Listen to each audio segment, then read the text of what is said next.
Welcome back to my channel. Today we reopen the case that haunt Americans almost 30 years. I have spent years examining cold cases, piecing together fragments of evidence, witness statements, and behavioral patterns that refuse to align. Today, I begin a careful exploration of one of the most persistently debated unsolved homicides in American history: the death of JonBenét Ramsey. Scream that something horrible was going on, I didn't know what.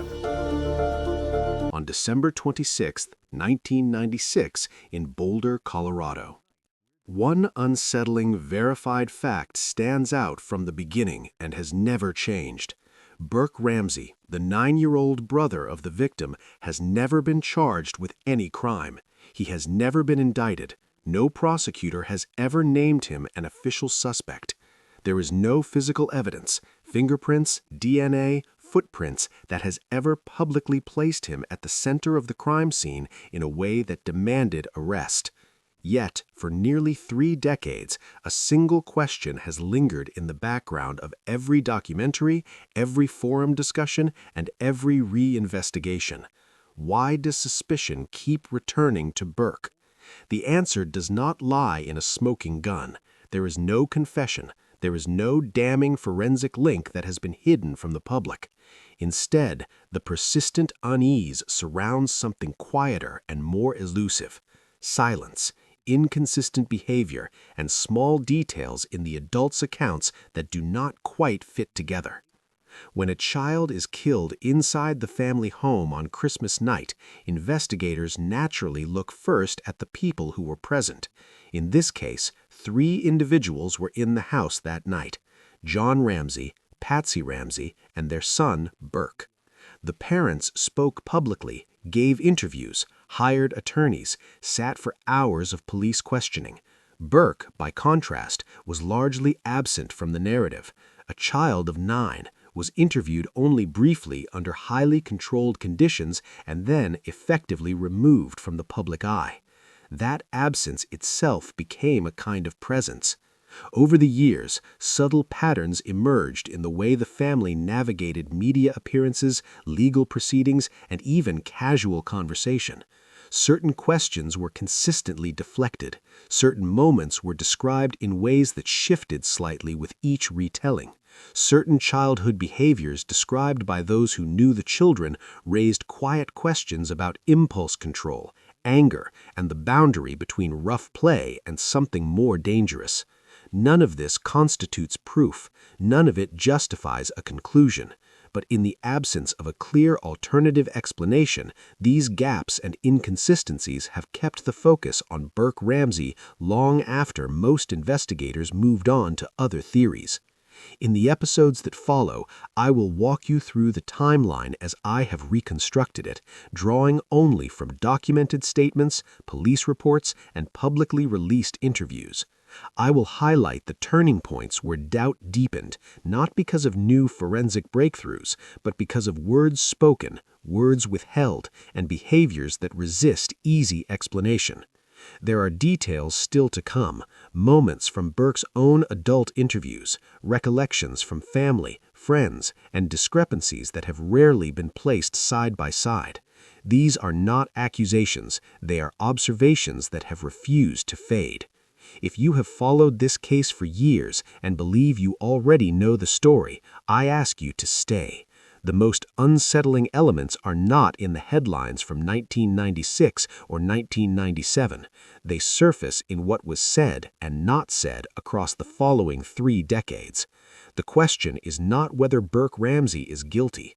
The question is why, after all this time, so many reasonable people still feel the need to ask.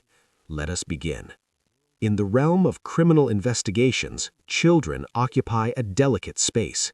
They are often seen as vulnerable witnesses to be shielded, not subjects to be scrutinized with the full weight of adult interrogation tactics. This principle, rooted in both law and ethics, aims to protect the young from trauma and coercion. But in the case of JonBenét Ramsey's death, it created an enduring gray area around her brother Burke, who was just 9 years old on that fateful Christmas night in 1996. As I delve deeper into this unresolved homicide, drawing from police reports, grand jury transcripts, and the family's own public statements, I find myself returning to this fundamental tension. How do you investigate a child without crossing lines that could invalidate the process? Let me set the scene with one verified, unsettling fact from the outset. On the morning of December 26, 1996, in the basement of the Ramsey home at 755 15th Street in Boulder, Colorado, JonBenét's body was discovered by her father, John Ramsey. She had been struck on the head, strangled with a garrote fashioned from a cord and a broken paintbrush handle, and there were signs of sexual assault. Burke, asleep upstairs, according to his parents, was the only other child in the house. No forced entry was evident, and the ransom note found on the stairs demanding $118,000, an eerily close sum to John's recent bonus, pointed to an inside job or someone intimately familiar with the family. This fact alone, the absence of clear external intrusion, has kept the spotlight on those present that night. To understand Burke's position as this investigative gray area, we must first consider the people involved, presented here with the restraint they deserve. JonBenét was a vibrant 6-year-old, known for her participation in child beauty pageants, a detail that later fueled media frenzy but tells us little about her as a person. She was curious, affectionate, and deeply loved by her family. Burke, her older brother by 3 years, was described by those who knew him as a typical boy, interested in scouts, video games, and model airplanes. He was quiet, perhaps introverted, with a history of minor sibling squabbles that any parent might recognize. John and Patsy Ramsey, successful and affluent, were pillars of their community. John, a CEO in the tech industry, Patsy, a former beauty queen turned homemaker. They had endured Patsy's cancer battle and the loss of an older daughter from a previous marriage, forging a family unit that appeared resilient. Yet, in the wake of the tragedy, their actions would be dissected endlessly. The timeline of the investigation's early days reveals how Burke's youth shaped his treatment. At 6:52 a.m. on December 26, 1996, Patsy called 911 reporting JonBenét missing and a ransom note discovered. Police arrived within minutes, securing the scene, or attempting to, amid a house soon filled with friends and family. Burke was awakened around 7 a.m., questioned briefly by officers in a casual manner, and then whisked away to a friend's house by 8:30 a.m., before the body was even found. This removal, standard procedure to shield a child from horror, meant he was not present for much of the initial chaos. His first formal interview came on December 27, 1997, conducted by a child psychologist at the request of the family's attorney, lasting about an hour. Questions were gentle. What did you eat for dinner? Did you hear anything unusual? Burke described hearing his parents' distress, but claimed he stayed in bed, feigning sleep when checked on. By January 1997, as the case shifted from kidnapping to homicide, Boulder police sought a more detailed interview, but legal protections kicked in.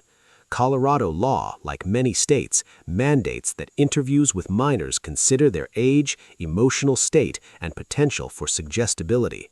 No Miranda rights were read, no aggressive cross-examination allowed.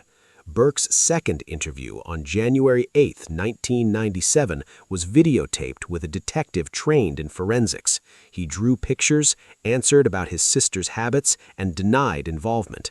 "I didn't do it," he said simply when asked directly. Yet even here the constraints were evident. No polygraph, no repeated grilling, no confrontation with inconsistencies in his parents' stories. This is where the gray area solidified. Burke was not investigated deeply, not swabbed for DNA immediately, not subjected to forensic behavioral analysis at the time, but neither was he fully cleared. The district attorney's office under Alex Hunter leaned toward an intruder theory, influenced by the ransom note and unidentified DNA under JonBenét's fingernails. In 1999, a grand jury heard evidence but voted not to indict anyone, including Burke, though they recommended charges against the parents for child endangerment and obstruction, recommendations that were ignored. Publicly, Burke faded into the background, attending school, later college, living a private life. Yet, in online forums, books, and documentaries, the void left by his limited scrutiny filled with speculation. Comparing the evidence from that era to the current state of the case in 2026 underscores how little has changed, yet how suspicion persists. Back in 1996-1997, physical evidence was sparse and inconclusive. The garrote, the duct tape over JonBenét's mouth, the wrist bindings all appeared staged for some experts, with no fingerprints linking to Burke or anyone else. A pineapple fragment in JonBenét's stomach matched a bowl found upstairs with Burke's fingerprints on it, but his parents denied serving it that night. Burke admitted in a 2016 interview to sneaking downstairs for a snack, but timelines didn't align perfectly. DNA from an unknown male on her clothing and under her nails excluded the Ramseys, including Burke, as the source of that sample. No blood or fibers tied him directly. Behaviorally, a 1997 Child Services report noted Burke's flat affect during interviews, but psychologists disagreed on its meaning, trauma or detachment.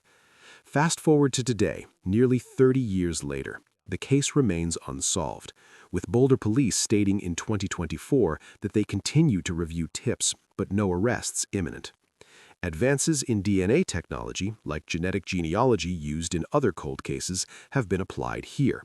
In 2018, testing reaffirmed the unknown male DNA, but it hasn't led to a suspect. A 2023 independent review by a panel of experts commissioned by the city concluded the evidence still points away from an intruder, emphasizing staging and family involvement, but stopped short of naming anyone. Burke, now in his late 30s, has given rare interviews, most notably to Dr. Phil in 2016 and a brief one in 2021 where he maintains innocence, describing the night calmly. Yet these appearances have fueled more doubt. His smile during discussions of the murder struck some as odd, though experts caution against armchair psychology. Is it still possible that Burke was the perpetrator? From my examination of the records, the answer is a qualified yes, not probable, but not impossible. No new evidence has emerged to implicate him directly, and the DNA exclusion remains a hurdle. Legal experts note that even if involved, his age at the time, under 10, would have precluded criminal charges in Colorado, where the minimum age for prosecution is 10. Juvenile records would be sealed, treatment focused on rehabilitation. Statistically, child-on-child violence is rare but documented, often accidental or impulsive.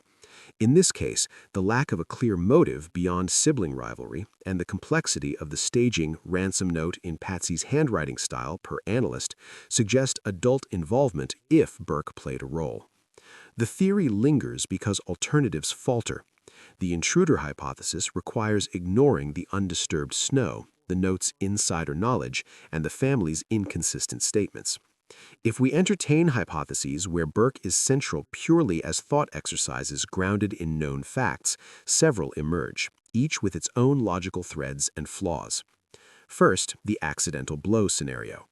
Imagine a late-night squabble over a toy or snack.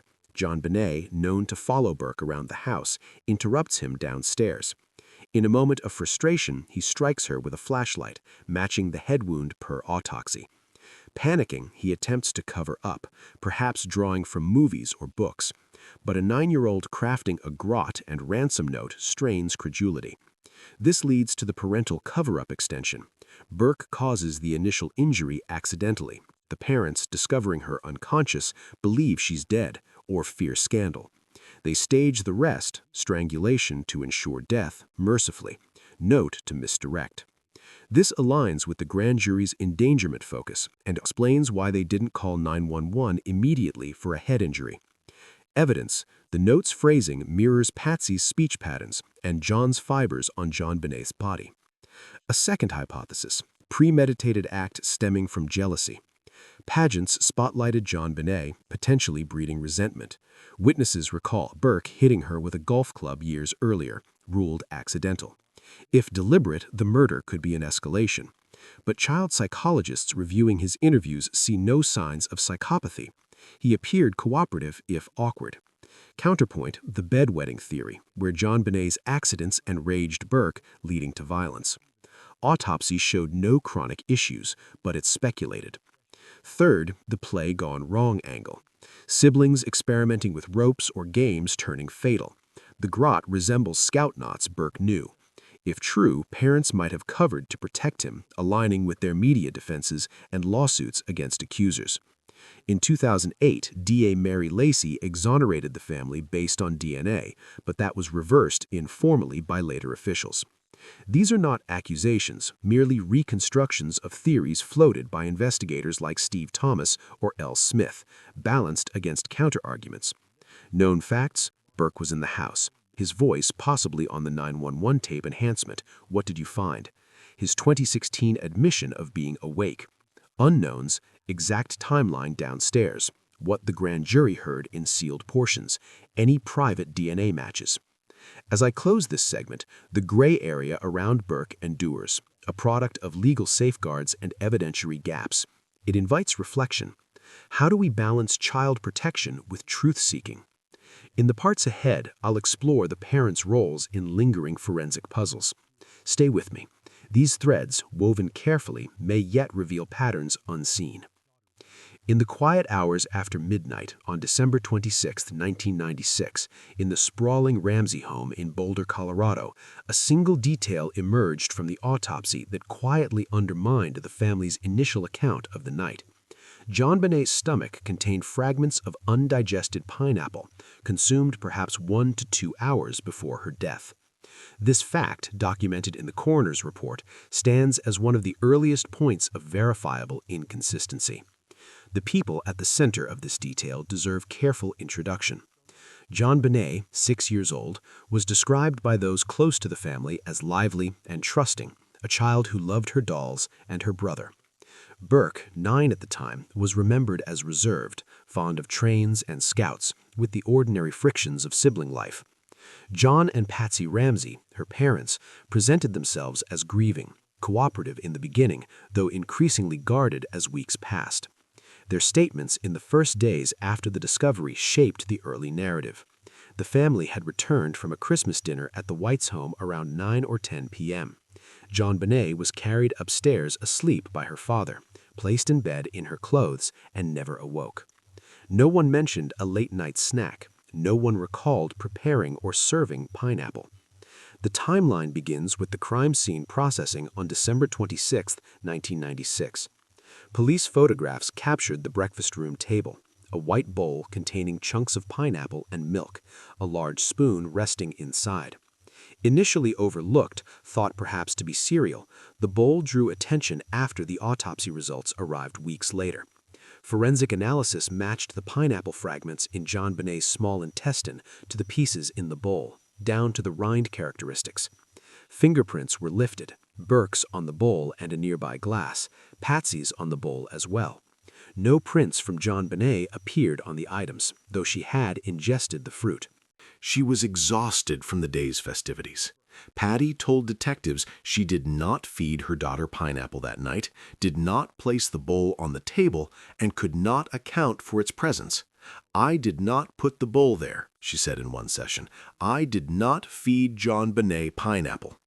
John echoed this. She was sound asleep, carried to bed, no activity afterward. The parents suggested the pineapple could have come from an intruder or been prepared earlier in the day, though no explanation fit the digestion timeline or the fresh appearance of the snack. Burke's early interviews conducted under protective conditions in late December 1996 and January 1997 aligned broadly with his parents. He described going to bed after arriving home, hearing nothing unusual, staying in his room. When shown a photograph of the bowl during one session, he appeared hesitant, covering his mouth at times, and did not immediately identify the contents clearly. He acknowledged liking pineapple, but offered no specific memory of that night. Years passed. The case grew cold, then revived in media.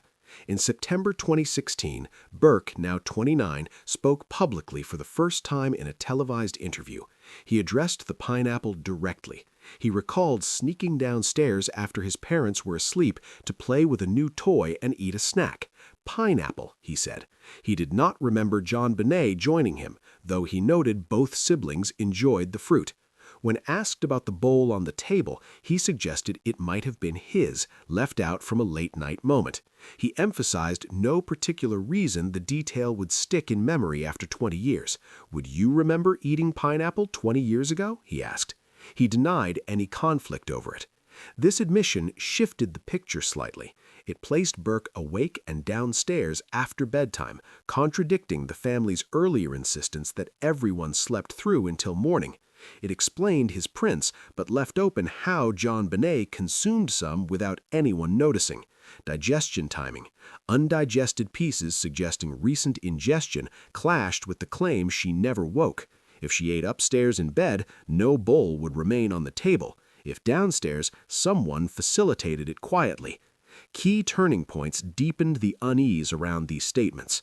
The autopsy report, released months after the crime, revealed the pineapple when the family had already committed to the asleep upon arrival narrative. Police returned to the home, re-examined the overlooked bowl. Fingerprints confirmed family handling, yet no one recalled setting it out. In 1998, grand jury proceedings. Details partially leaked over time. The inconsistencies surfaced again, contributing to recommendations against the parents, though no indictments followed. By 2016, forensic reviews and documentaries highlighted the snack as evidence of activity posted, prompting Burke's interview as a response. What remains confirmed versus open questions separates clearly here. Verified pineapple in JonBenét's digestive tract matching the bowl. Fingerprints of Burke and Patty on the bowl. No intruder prints on it. Initial family statements omitting any late-night eating or preparation. The digestion window aligns with hours after returning home, not from the Christmas party earlier. Burke's 2016 statement acknowledges his own activity downstairs, but not interaction with his sister over the snack. Unknowns persist. Exactly when and how JonBenét ate the pineapple. Did she take a piece from the bowl while passing, or was it shared? Why the milk in the bowl, unusual for pineapple alone? Did the large spoon indicate preparation by an adult or child? No definitive timeline reconciles the parents' early denials with later allowances. No evidence proves the snack caused or related directly to the violence. Experts differ on motive theories tied to it.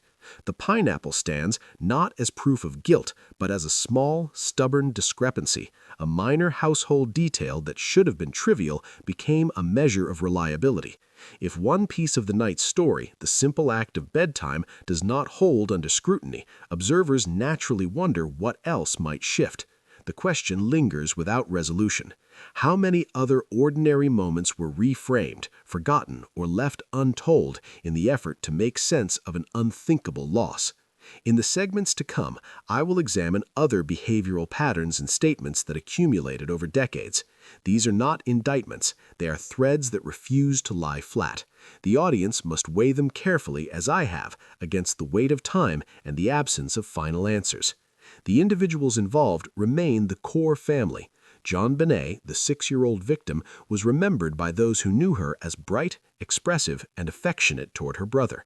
Burke, 9 at the time of the crime and now approaching 40, has been described in various accounts as quiet, interested in hobbies like scouting and model building, and prone to typical childhood frustrations.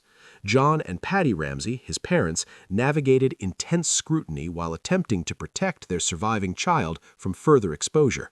Their decisions, limiting early interviews, hiring counsel, and later allowing controlled public statements, shaped how Burke appeared before cameras and investigators. The timeline of Burke's public and semi-public appearances begins shortly after the discovery. On January 8, 1997, roughly 2 weeks after JonBenét's body was found, Burke was interviewed at a child advocacy center by Dr. Suzanne Bernhardt, a specialist in child psychology. The session, arranged through Boulder Police but conducted gently, included drawing exercises and open questions about family life and the events of Christmas night. In footage later aired, Burke drew a picture of his family that omitted JonBenét entirely. He spoke calmly about his parents, describing his father as often at work, his mother as affectionate with hugs, and answered questions about the morning Patty burst into his room in distress. He appeared focused on the task, at times upbeat or matter-of-fact, with little visible distress. When asked about his sister's absence, he noted she was gone and did not include her in the drawing.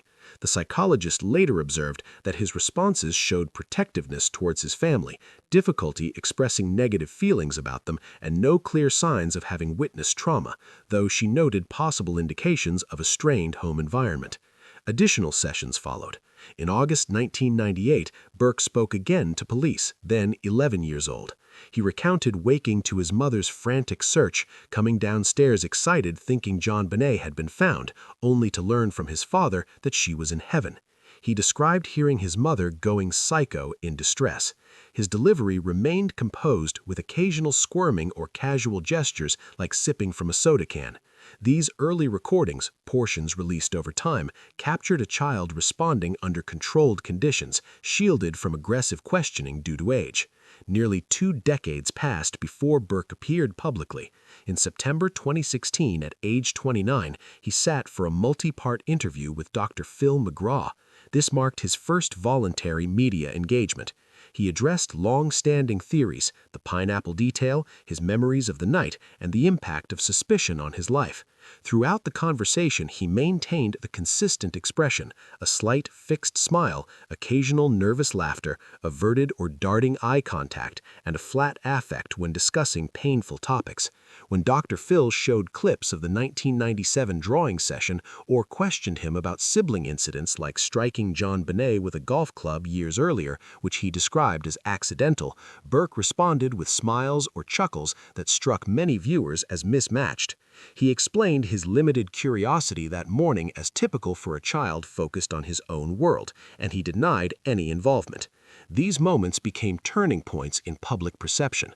The 1997 footage, when juxtaposed with 2016 clips, highlighted continuity, a pattern of composure, minimal emotional display, and protectiveness towards family. The emotional interview amplified scrutiny. Viewers noted smiles during discussions of his mother's anguish or the murder itself. Dr. Phil later addressed the reactions, describing Burke as socially awkward, attributing the smile to anxiety or a nervous habit formed under lifelong pressure. He emphasized that trauma responses vary widely, especially for someone isolated from normal childhood after such an event. Other commentators, including body language analysts and documentaries, pointed to the unusual affect, frozen expressions, inappropriate laughter as potentially indicative of detachment. Yet child psychology experts familiar with trauma cases have cautioned against overinterpretation. Grief in children and adults exposed to prolonged media scrutiny does not follow a single script. Flat affect, delayed processing, or even smiling can serve as coping mechanisms. Dissociation or responses to anxiety rather than indicators of guilt or pathology. What stands as confirmed separates sharply from speculation. Verified elements include the existence of the footage, the 1997 drawing omitting JonBenét, Burke's calm recounting of hearing his mother's distress, his 1998 description of learning of her death, and the 2016 interview where he smiled during heavy topics while maintaining innocence. No expert in those sessions diagnosed sociopathy or deception. The child psychologist noted protectiveness and possible family strain, but no evidence of witnessing the crime.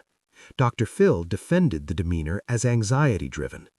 Public and media interpretations often leaned on expectations, visible tears, overt sorrow, rather than clinical understanding of trauma's diversity. Open questions remain plentiful. Why the consistent composure across decades? Does it reflect individual personality, learned behavior from a family under siege, neurodivergence, or something unresolved from childhood? How much weight should demeanor carry absent corroborating evidence? No psychological evaluation has publicly labeled Burke's responses as pathological in a criminal sense. Trauma literature shows wide variation. Some children withdraw, others appear unaffected outwardly while processing internally. Media amplification distorts these nuances, turning personal coping into perceived clues. Burke has become, in many ways, a casualty of that distortion. Protected as a child by legal and ethical limits, he later entered the public eye on his own terms, only to face judgment based on facial expressions rather than facts. The recordings invite scrutiny, yet they offer no definitive proof. They reflect a person shaped by loss, suspicion, and isolation.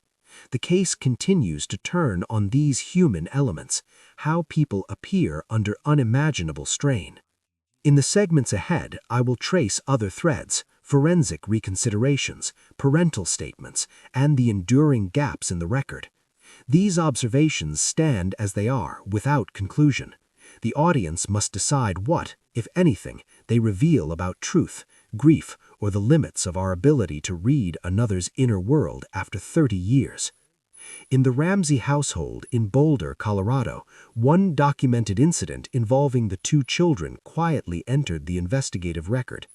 This single verified fact has remained unchanged since it first surfaced.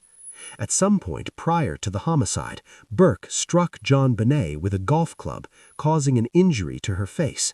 The people connected to this event are the same family members who would later face unrelenting public attention. JonBenét, then a preschool-aged girl, was described by those who knew the household as playful, energetic, and close to her older brother in the way siblings often are, sharing toys, squabbles, and affection. Burke, 3 years her senior, was remembered as a typical boy of his age, interested in scouts, building models, playing video games, and occasionally displaying the impatience or frustration common in childhood. Joan and Patsy Ramsey, their parents, presented a picture of a stable, affluent home. Joan managing a growing technology business. Patsy recovering from serious illness while raising the children and maintaining family routines. The golf club incident occurred in this ordinary domestic setting, away from any spotlight. The timeline of how this detail reached investigators is straightforward. The event took place sometime in the early 1990s when JonBenét was approximately 4 or 5 years old and Burke 7 or 8. According to statements provided by Joan and Patsy during police interviews in late 1996 and 1997, the strike happened accidentally during play. JonBenét had wandered into Burke's path while he was swinging a club, likely practicing or fooling around indoors or in the yard. The club made contact with her face, resulting in a visible mark or small laceration near the eye or cheek. The family sought medical attention. A physician documented the injury as minor and non-life-threatening. No police report was filed at the time. No child protection agency was involved. The parents characterized it consistently as an innocent mishap. 2 children playing, one not paying attention, a moment of poor coordination. When Boulder detectives began building a background profile in the weeks after the discovery of JonBenét's body, they asked the parents about any prior incidents of physical conflict between the siblings. Joan and Patsy disclosed the golf club episode voluntarily. They emphasized its accidental nature, the quick resolution, and the absence of lasting harm or ongoing tension. Medical records confirmed the injury had healed without complication. No witnesses outside the family provided contradictory accounts. The detail entered the case file as historical context, not as evidence of criminal intent or pattern. Several years later, in Burke's 2016 interview with Dr. Phil McGraw, he addressed the incident directly when shown a photograph of JonBenét with the facial mark. He acknowledged the event, describing it much as his parents had, an accident during play. He expressed regret for the outcome, but maintained it was unintentional. No new details emerged to alter the original family account. These turning points, disclosure to police in 1996-1997, inclusion in investigative summaries, and public discussion in 2016, transformed a private childhood mishap into a piece of public speculation. Legally, the incident carried no weight. Colorado law at the time, and still today, treats acts between young siblings under specific age thresholds as matters for parental discipline or family intervention, not criminal prosecution, absent severe injury or repeated abuse. No charges were ever considered. No pattern of violence was documented. Child welfare evaluations conducted in 1997 found no evidence of endangerment or abuse warranting removal or monitoring. Yet, in the realm of inference, the detail acquired a different life. Observers, journalists, true crime authors, online commentators began to frame it as context. A single documented physical act between siblings became a building block in theories of jealousy, resentment, or unchecked impulse. The golf club was recast not as a toy in clumsy hands, but as a weapon in a moment of anger. The facial injury, minor and healed, was sometimes described in language that implied greater severity. The absence of any subsequent reported incidents did little to dampen the narrative. Once placed in a timeline of sibling relations, it invited projection. If this happened once, perhaps underlying tensions existed. If tensions existed, perhaps they escalated over time. This is the fragile boundary between childhood behavior and adult projection. Children, especially boys and girls separated by a few years, frequently clash. Toys are grabbed, spaces are invaded, hands, feet, or objects make contact. Most such moments resolve without lasting consequence. Apologies offered, lessons learned, parental guidance applied. The vast majority never enter any official record. When one surfaces in a high-profile case, however, it becomes susceptible to reinterpretation. What was once ordinary sibling friction is examined through the lens of hindsight, magnified by tragedy. The mind seeks patterns. Emotional strike offers a ready one. Without additional corroboration, though, the leap from isolated incident to motive remains speculative. Known facts stand apart from interpretation. Confirmed, the golf club contact occurred. It caused a minor facial injury. Medical attention was obtained. The family reported it as accidental.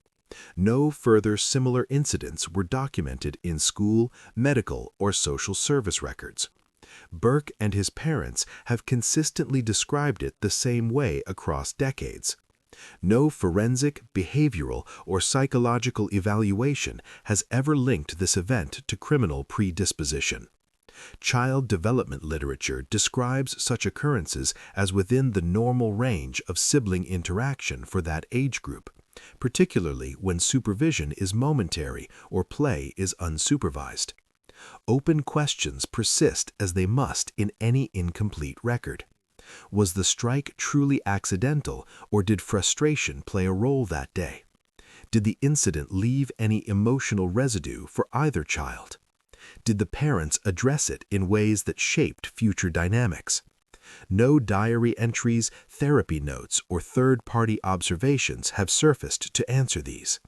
No school counselor flagged ongoing conflict. No neighbor or relative described a household marked by frequent fighting. The detail invites reflection on how we weigh past actions. A single childhood event, benign in isolation, gains weight when placed beside an unthinkable loss. Yet weight added by speculation is not the same as weight added by evidence. The golf club incident exists as one small piece of a much larger puzzle, one that remains unfinished. It reminds us that context can illuminate, but it can also distort when allowed to stand alone. In the Ramsey home at 7551 15th Street, Boulder, Colorado, on the night of December 25 into December 26, 1996, a head injury consistent with a single forceful blow from a blunt object was inflicted on 6-year-old JonBenét Ramsey. This single verified fact, documented in the autopsy performed by Dr. John Meyer, has never been disputed. The skull fracture measured approximately 8.5 inches in length, depressed the bone inward by about half an inch, and caused immediate unconsciousness, followed by death from asphyxiation hours later. The force required, according to forensic pathologists who reviewed the case, falls within the range that a 9-year-old child could generate with a household object swung in anger or panic. The individuals at the heart of any discussion of an accident scenario remained the 3 people present in the house that night. JonBenét, described by teachers, neighbors, and family friends as a trusting, imaginative child who enjoyed dolls, pageants, and following her brother around. Burke, her 9-year-old brother, recalled by those who knew him as quiet, mechanically inclined, sometimes withdrawn, with the ordinary ups and downs of a boy his age. John and Patsy Ramsey, the parents. John, a disciplined executive accustomed to problem-solving under pressure. Patsy, a devoted mother, still carrying the emotional weight of her earlier cancer diagnosis and the loss of a child from a previous marriage. Their actions in the hours and days after the discovery would be examined through every possible lens. The timeline of theories that frame the death as accidental begins not in 1996, but in the months that followed, as investigators and independent experts grappled with the crime scene. By mid-1997, Detective Steve Thomas, one of the lead investigators, privately favored a scenario in which an argument or rough play between the siblings escalated. A flashlight found on the kitchen counter, similar in size and weight to the object that could have produced the head wound, was tested for prints and fibers but yielded inconclusive results. The blow itself, per biomechanical analysis later commissioned, did not require adult strength. A child swinging an object with momentum could deliver sufficient force, especially if the recipient was smaller and caught off guard.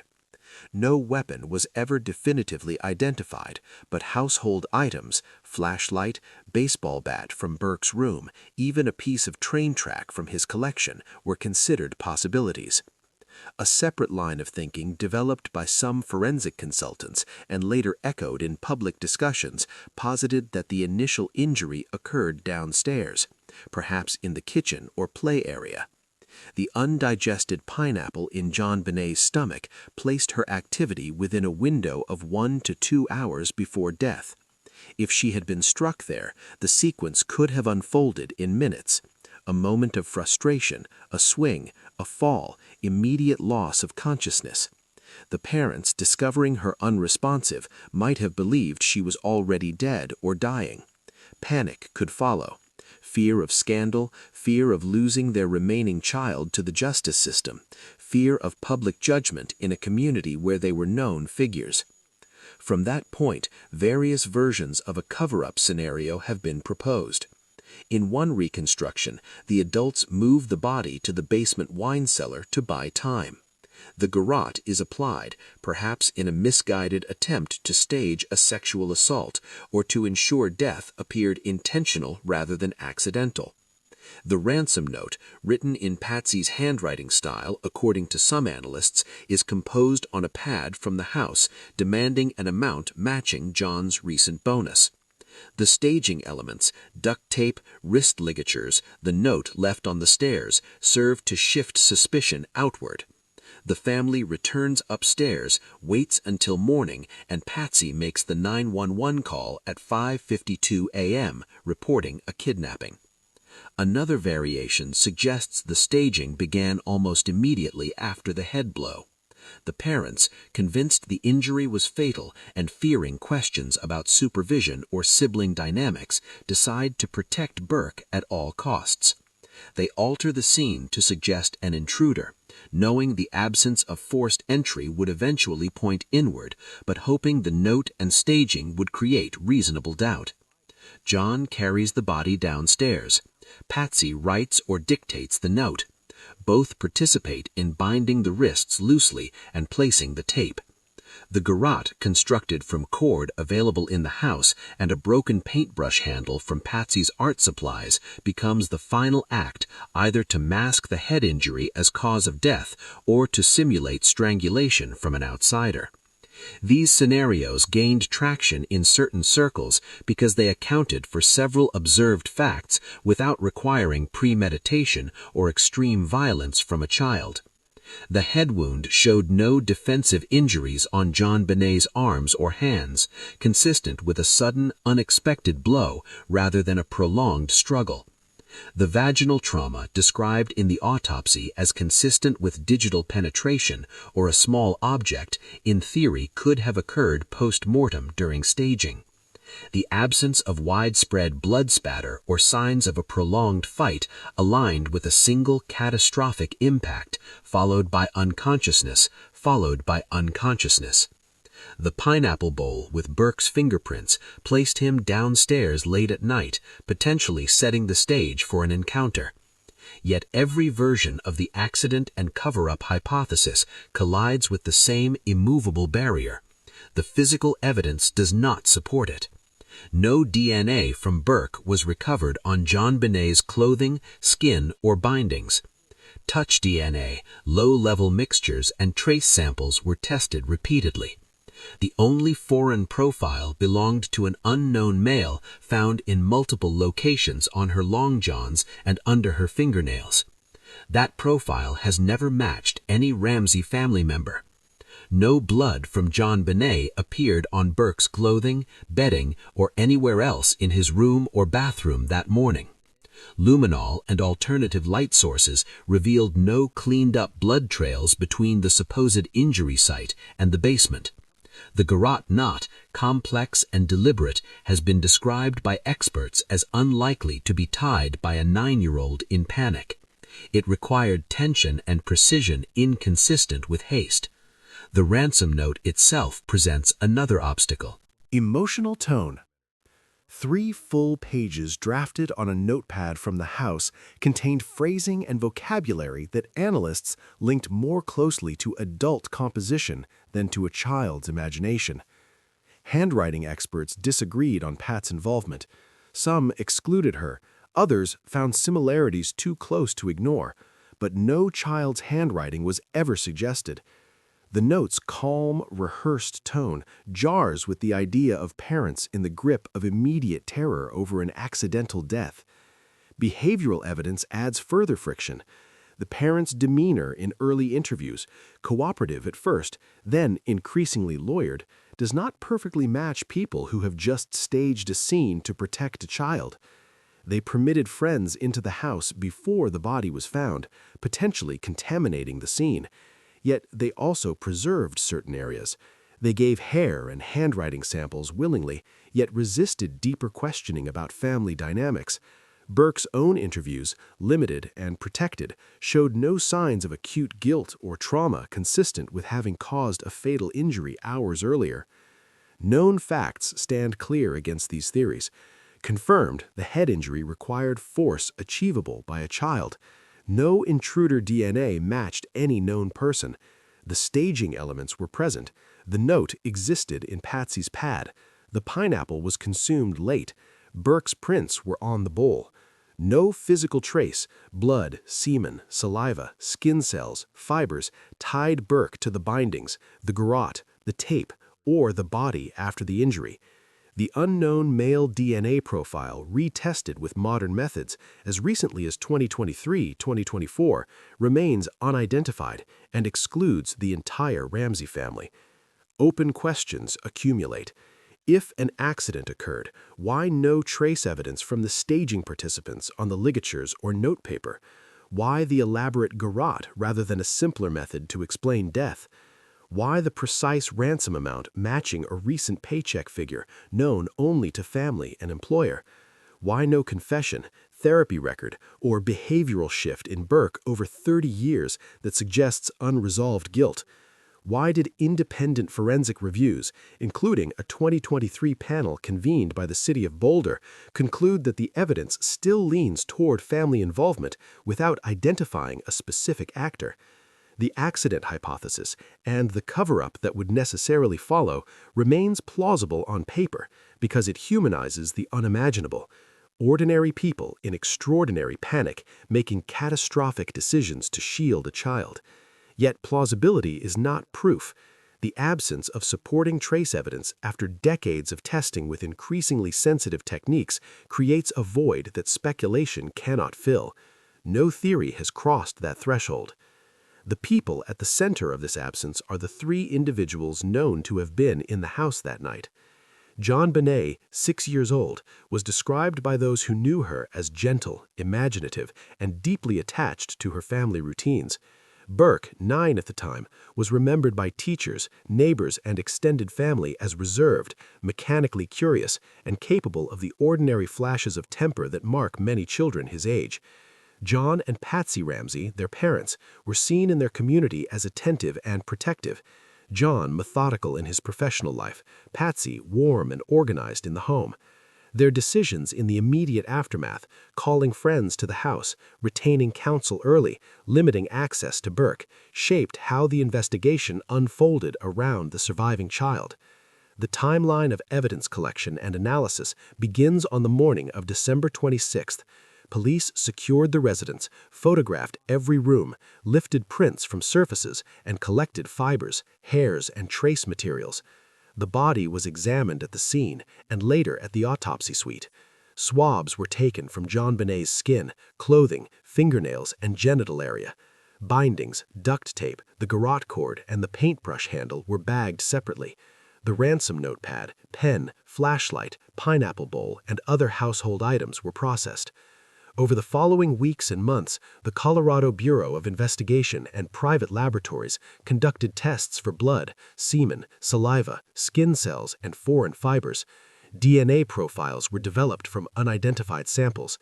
In early 1997, results began to return. A mixture of DNA profiles appeared under JonBenét's fingernails and in spots on her long johns.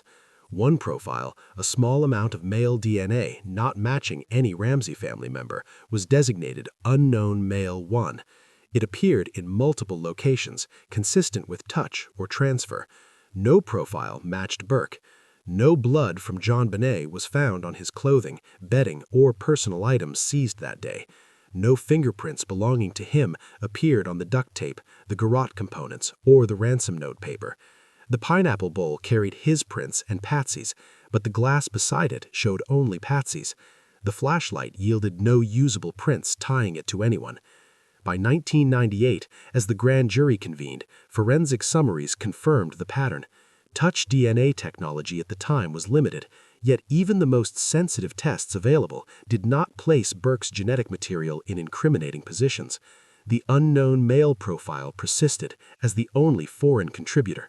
No semen was present. No saliva matched family members on the bindings. The garrote knot, examined under magnification, showed no cellular material from Burke or his parents. Years later, technology advanced. In 2003, Bode technology retested samples using STR and YSTR methods. The unknown male profile was refined, but still excluded the Ramseys, including Burke. In 2008, then-District Attorney Mary Lacey issued a public letter exonerating the family based on that DNA, stating it pointed to an outsider. That letter was later criticized and informally withdrawn by successors, yet the underlying lab reports remained unchanged, no match to Burke. Genetic genealogy efforts applied to other cold cases with success were attempted here in the 2010s and 2020s. As recently as 2023-2024, Boulder police confirmed they continue to review the profile through newer databases. No hit has connected it to any known individual, and no reanalysis has produced Burke's DNA where it was absent before. These absences form turning points in how the case is perceived. The lack of trace evidence linking Burke to the staging elements, the bindings applied with apparent care, the garrote constructed deliberately, the note composed at length, creates a barrier no theory has surmounted. Had a child caused the initial injury and then participated or witnessed a cover-up, one would expect transfer. A hair, a skin cell, a fingerprint, a fiber from his clothing on the tape or cord. None appeared. The absence is consistent across decades of testing, from basic chirology in 1996 to mitochondrial and low copy number DNA methods today. What stands as confirmed separates cleanly from what remains open. Verified facts include these voids. No Burke DNA on JonBenét's clothing, bindings, or body after the assault. No blood spatter or cleaned blood trails connecting him to the basement or any injury site. No fingerprints of his appeared on the duct tape, the garrote components, or the ransom note paper. The pineapple bowl carried his prints and Patsy's, but the glass beside it showed only Patsy's. The flashlight yielded no usable prints tying it to anyone. By 1998, as the grand jury convened, forensic summaries confirmed the pattern. Touch DNA technology at the time was limited, yet even the most sensitive tests available did not place Burke's genetic material in incriminating positions. The unknown male profile persisted as the only foreign contributor. No semen was present. No saliva matched family members on the bindings. The garrote knot, examined under magnification, showed no cellular material from Burke or his parents. Years later, technology advanced. In 2003, Bode technology retested samples using STR and YSTR methods. The unknown male profile was refined, but still excluded the Ramseys, including Burke. In 2008, then District Attorney Mary Lacey issued a public letter exonerating the family based on that DNA, stating it pointed to an outsider. That letter was later criticized and informally withdrawn by successors. Yet the underlying lab reports remained unchanged, no match to Burke. Genetic genealogy efforts applied to other cold cases with success were attempted here in the 2010s and 2020s. As recently as 2023-2024, Boulder Police confirmed they continue to review the profile through newer databases. No hit has connected it to any known individual, and no reanalysis has produced Burke's DNA where it was absent before. These absences form turning points in how the case is perceived. The lack of trace evidence linking Burke to the staging elements, the bindings applied with apparent care, the garrote constructed deliberately, the note composed at length, creates a barrier no theory has surmounted. Had a child caused the initial injury and then participated or witnessed a cover-up, one would expect transfer. A hair, a skin cell, a fingerprint, a fiber from his clothing on the tape or cord. None appeared. The absence is consistent across decades of testing, from basic chirology in 1996 to mitochondrial and low copy number DNA methods today. What stands as confirmed separates cleanly from what remains open. Verified facts include these voids. No Burke DNA on JonBenét's clothing, bindings, or body after the assault. No blood spatter or cleaned blood trails connecting him to the basement or any injury site. No fingerprints of his appear. Why has no additional genetic material surfaced in 30 years of re-examination? Could contamination explain some absences, or does the pattern of exclusion point to a true outsider? These gaps do not prove innocence. They simply prevent proof of guilt. The consequence is clear. Burke Ramsey has never been charged with any offense related to his sister's death. He has never been named an official suspect by any law enforcement agency or prosecutor. Grand jury proceedings in 1998-1999 heard extensive evidence and voted not to indict. Subsequent district attorneys, Alex Hunter, Mary Lacey, Stan Garnett's successors, have either declined to pursue family members or focused resources elsewhere. Boulder police statements as late as 2024 described the case as open and active, but acknowledged no imminent arrests. Burke, now an adult in his late 30s, has lived privately, worked in technology, and occasionally spoken publicly to assert his innocence. No new forensic link has emerged to alter his legal status. This absence of evidence is itself a form of information. In criminal investigation, what does not exist can be as telling as what does. The lack of physical connection to Burke has kept suspicion in the realm of speculation rather than courtroom fact. It has allowed theories to circulate: accidental injury followed by parental cover-up, sibling conflict escalating fatally, or something more deliberate. Yet none have crossed into prosecutable territory. The case remains unsolved, not because evidence points decisively in one direction, but because the material traces refuse to align with any single narrative. As Burke Ramsey moved from childhood into adulthood, public suspicion did not fade, it evolved. It found new outlets in television specials, books, online forums, and later streaming documentaries. One unsettling verified fact stands out across this period. Burke has never been charged, indicted, or formally named a suspect by any law enforcement authority. Yet, segments of the media continued to present theories implicating him directly. The people most directly affected by this persistent narrative are the surviving members of the immediate family. Burke, who turned 18 in 2006 and entered his 20s in the following decade, sought a private life, attending college, pursuing a career in technology, living away from Boulder. John Ramsey, his father, remarried in 2011 and has spoken publicly on occasion to defend the family's position. Patty Ramsey died of ovarian cancer in 2006, never seeing the later wave of renewed attention. Their collective experience has been shaped by a cycle of accusation, response, and legal counteraction. The timeline of media portrayals and legal responses begins in earnest around 2016. That September, CBS aired a two-part documentary titled The Case of JonBenét. The program featured a panel of experts, former detectives, forensic specialists, a child psychologist who reconstructed events and arrived at a conclusion that placed responsibility on Burke. They suggested he had struck his sister in anger over a perceived slight, that the parents had then staged the scene to protect him. The episode included dramatizations, voiceover narration, and commentary that described the theory as the most logical explanation. Burke was 29 at the time. Within days, his attorneys filed a defamation lawsuit in Michigan State Court against CBS, the production company, and several of the on-air contributors. The suit alleged that the program falsely accused him of murder, causing severe emotional distress and reputational harm. Similar actions followed. In late 2016, Burke also sued forensic pathologist Dr. Werner Spitz, who had appeared in the CBS program and later in other media reiterating the same theory. That case, too, centered on claims of defamation through unsubstantiated assertions of guilt.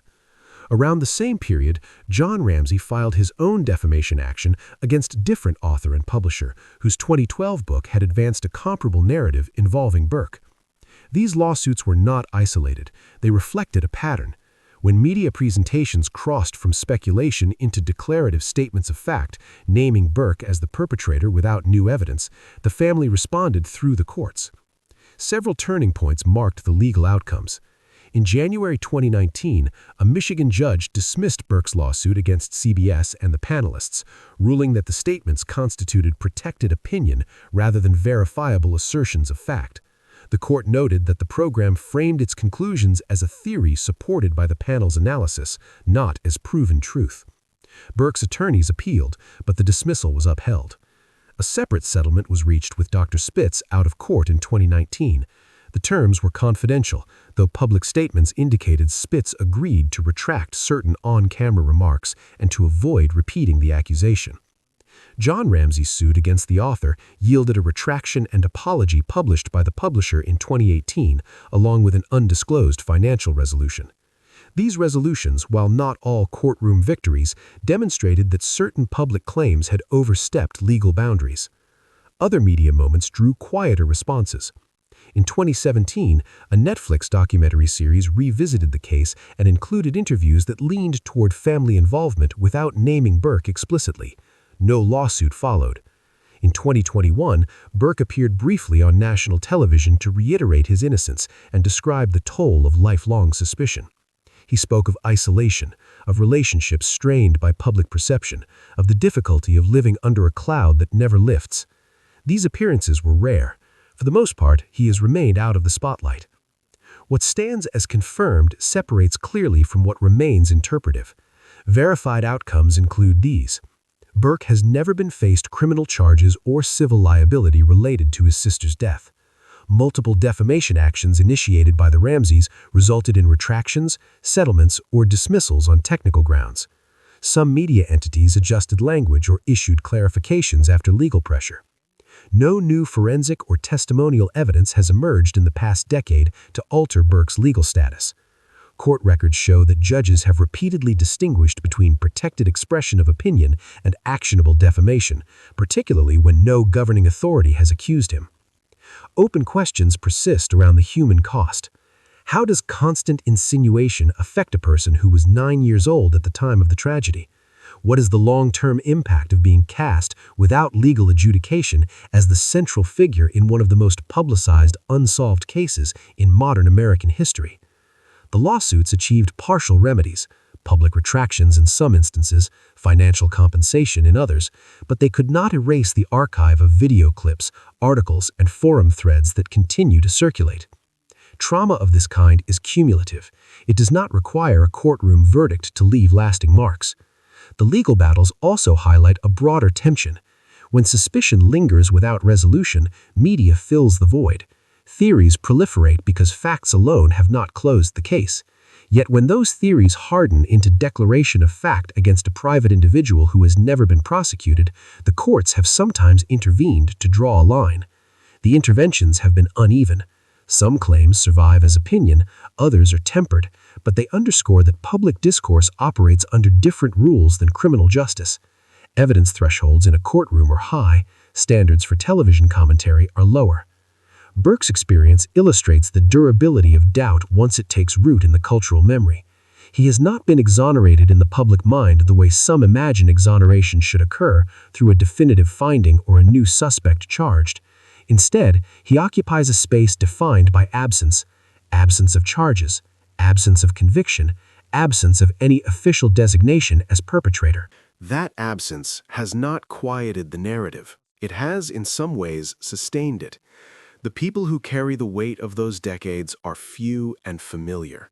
JonBenét would be 35 years old today if she had lived. A woman shaped by her own choices, her own path. Instead, her name endures as a symbol of unresolved loss. Burke, now in his late 30s, has built a life away from the public eye. Education, employment in a technical field, a measure of ordinary privacy interrupted only rarely by his own choice to speak. John Ramsey, his father, continues to advocate quietly for the family, while living with a permanent shadow of grief and scrutiny. The wider circle, extended relatives, former friends, investigators who once worked the case, has largely receded, leaving the core narrative to those who were inside the house that night. The timeline of the past 3 decades traces a slow shift from active investigation to cultural memory. In the late 1990s, Boulder Police and the District Attorney's Office pursued leads on multiple fronts: the ransom note, unidentified DNA, potential intruders. By the early 2000s, the case had cooled, resources dwindled, yet the files stayed open. In 2008, then District Attorney Mary Lacey wrote a public letter citing DNA evidence to exonerate the Ramsey family, including Burke. That letter was later disavowed by subsequent officials who emphasized that it did not constitute formal closure. Advances in forensic technology, STR profiling, YSTR, genetic genealogy, were applied in waves. Each round reaffirmed the presence of an unknown male profile and trace amounts on JonBenét's clothing and under her fingernails. Each round excluded Burke and the rest of the family. No match has ever been made to any identified person. Media cycles revived attention at intervals. The 2016 CBS documentary prompted defamation litigation. Settlements and retractions followed in some instances, dismissals in others. Burke's rare public statements in 2016 and again briefly in the early 2020s reaffirmed his position without adding new factual detail. Boulder police statements, most recently in 2024 and 2025, described the case as active with tips still received and reviewed. No arrests have been announced, no charges filed. The investigation persists in name, yet the pace reflects the reality of time. Witnesses age, memories fade, physical evidence degrades or has already been exhausted. Turning points in perception have come not from breakthroughs but from endurance. The absence of new forensic links has not silenced speculation. It has, in some ways, sustained it. When physical traces yield nothing conclusive, narrative fills the space. Theories that once circulated in books and forums now appear in streaming series and podcasts. Each retelling reframes the same gaps: the pineapple bowl, the flashlight, the note, the demeanor in interviews, as clues pointing in different directions. Yet none of these interpretations has produced evidence sufficient to alter Burke's legal standing. He remains neither convicted nor formally cleared in the way the public sometimes expects clearance. A named perpetrator arrested, a different explanation proven beyond doubt. What is known stands apart from what is felt. Confirmed facts include these. Burke was 9 years old at the time and legally protected from adult-style interrogation. No DNA, fingerprints, fibers, or biological material from him has ever been recovered in incriminating locations on JonBenét's body, clothing, bindings, or the staging elements. No confession exists. No witness has come forward with direct knowledge of his involvement. No prosecutor has found probable cause to charge him in nearly 30 years. The unknown male DNA profile, retested with modern methods, continues to exclude the entire Ramsey family. The case file, though quieter now, has not been closed. What remains open invites deeper reflection. Public suspicion has never required courtroom proof. It operates on a different threshold, one shaped by emotion, pattern-seeking, and the human need for resolution when none arrives. A child present in the house becomes, in the absence of an alternative answer, the focus of persistent doubt. That focus does not vanish with time. It adapts. It moves from police reports to television panels, from grand jury leaks to streaming series and podcasts. Each retelling reframes the same gaps: the pineapple bowl, the flashlight, the note, the demeanor in interviews, as clues pointing in different directions. Yet none of these interpretations has produced evidence sufficient to alter Burke's legal standing. He remains neither convicted nor formally cleared in the way the public sometimes expects clearance. A named perpetrator arrested, a different explanation proven beyond doubt. What is known stands apart from what is felt. Confirmed facts include these. Burke was 9 years old at the time and legally protected from adult-style interrogation. No DNA, fingerprints, fibers, or biological material from him has ever been recovered in incriminating locations on JonBenét's body, clothing, bindings, or the staging elements. No confession exists. No witness has come forward with direct knowledge of his involvement. No prosecutor has found probable cause to charge him in nearly 30 years. The unknown male DNA profile, retested with modern methods, continues to exclude the entire Ramsey family. The case file, though quieter now, has not been closed. What remains open invites deeper reflection. Public suspicion has never required courtroom proof. It operates on a different threshold, one shaped by emotion, pattern-seeking, and the human need for resolution when none arrives. A child present in the house becomes, in the absence of an alternative answer, the focus of persistent doubt. That focus does not vanish with time. It adapts. It moves from police reports to television panels, from grand jury leaks to streaming series and podcasts. Each retelling reframes the same gaps: the pineapple bowl, the flashlight, the note, the demeanor in interviews, as clues pointing in different directions. Yet none of these interpretations has produced evidence sufficient to alter Burke's legal standing. He remains neither convicted nor formally cleared in the way the public sometimes expects clearance. A named perpetrator arrested, a different explanation proven beyond doubt. What is known stands apart from what is felt. Confirmed facts include these. Burke was 9 years old at the time and legally protected from adult-style interrogation. No DNA, fingerprints, fibers, or biological material from him has ever been recovered in incriminating locations on JonBenét's body, clothing, bindings, or the staging elements. No confession exists. No witness has come forward with direct knowledge of his involvement. No prosecutor has found probable cause to charge him in nearly 30 years. The unknown male DNA profile, retested with modern methods, continues to exclude the entire Ramsey family. The case file, though quieter now, has not been closed. What remains open invites deeper reflection. Public suspicion has never required courtroom proof. It operates on a different threshold, one shaped by emotion, pattern-seeking, and the human need for resolution when none arrives. A child present in the house becomes, in the absence of an alternative answer, the focus of persistent doubt.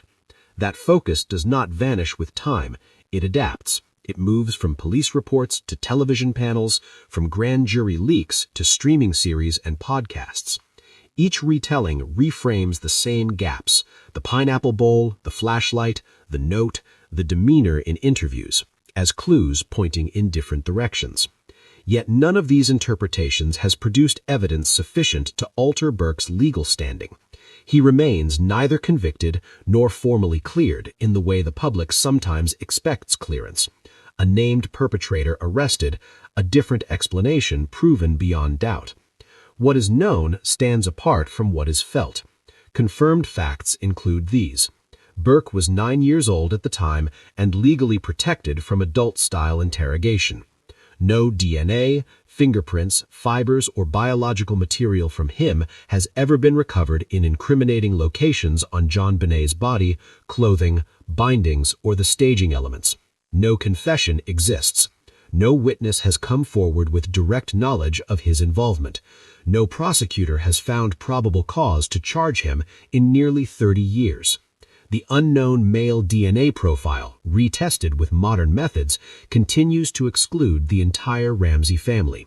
The case file, though quieter now, has not been closed. What remains open invites deeper reflection. Public suspicion has never required courtroom proof. It operates on a different threshold, one shaped by emotion, pattern-seeking, and the human need for resolution when none arrives. A child present in the house becomes, in the absence of an alternative answer, the focus of persistent doubt.